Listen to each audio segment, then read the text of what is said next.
Hello techies, this is CompTIA Lab 3.4.3 and we're going to encrypt files with EFS.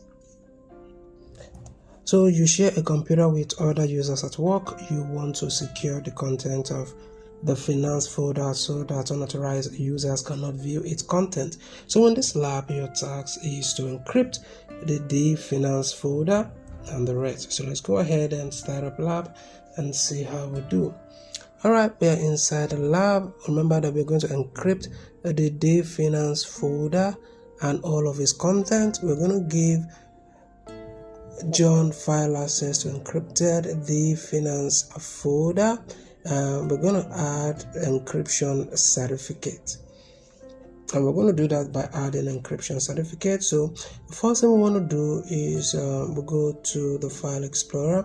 While inside the file explorer, we want to locate the D drive, and in the D drive we have a certain folder we want to open, which is the finance folder. That is what we're going to be working on. So we'll go ahead and to the properties.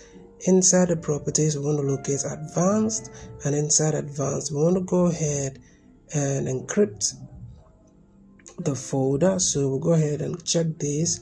We'll go ahead and click OK. We'll go ahead and click OK here. Be sure to apply the changes to the folder, subfolders, and file. Go ahead and click OK. And that is done. You can see the sign here. The lock sign is there already. So go ahead to properties again. We'll go to advanced attribute, and everything seems fine here. Alright, so the next thing we want to do, second task, give John file access to the encrypted. Okay, so we have we're going to give John file access to this particular file here. So we'll go to advanced, and under advanced we want to look at the details. Under details we'll go ahead and add John. Select John here. We'll click OK. So go ahead and click OK here also. We click OK here. We'll go ahead and click OK here. Okay, I guess that is done. And let's see, is there any other thing we need to do here?